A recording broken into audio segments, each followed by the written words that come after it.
رضيت شلون غيرك يحكي وياي، وغيرك تبقى لمساته بإيدي.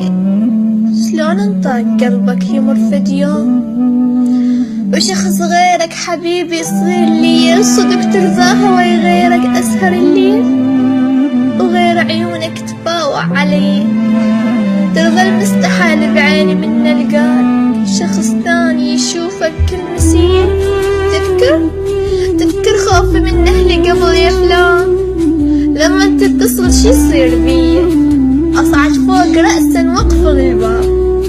إذا صعدوا نفس ما يبقى بي، حتى اخواني ما تسمع حبيب الصوت. أعوف فراشي واختل بالسوية، كنت كل الأريدة أحكي وياه، ونبقى اثنيننا نسولف سوية. وكنت أتمنى منك حلقة وسوار، وتجي البيت وبيدي الهدية، وبلكن اللي يمضوني إلك وارتاح، وظل وياك أعيش مني.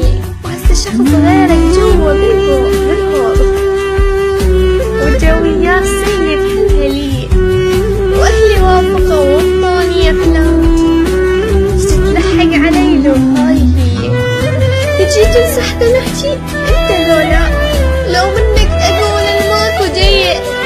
تعال شويك أقولك جوا بالهور، والسيد بدا يصيح علي، وبس الجل يقولي بيثقبني وما أقدر أرد شلون بيه.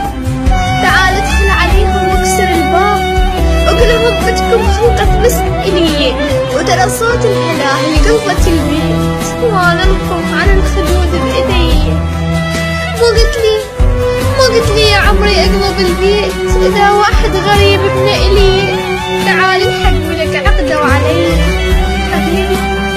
حبيبي شلون لو يدخل علي الباب، ويظل وياي يحكي بغير نية. سولف لك بعد لو كافي هناك، تدري ايش يريد بهالمسية؟ يريد منا نطي كل شي اللي إلك كان، شعري والشفايف والبقية، وإذا ما أرضى ياخذهن غصب يا فلان. يربطنا ويشق الثوب اللي علي. تعال ادخل عليهم واكسر الباب، وقلهم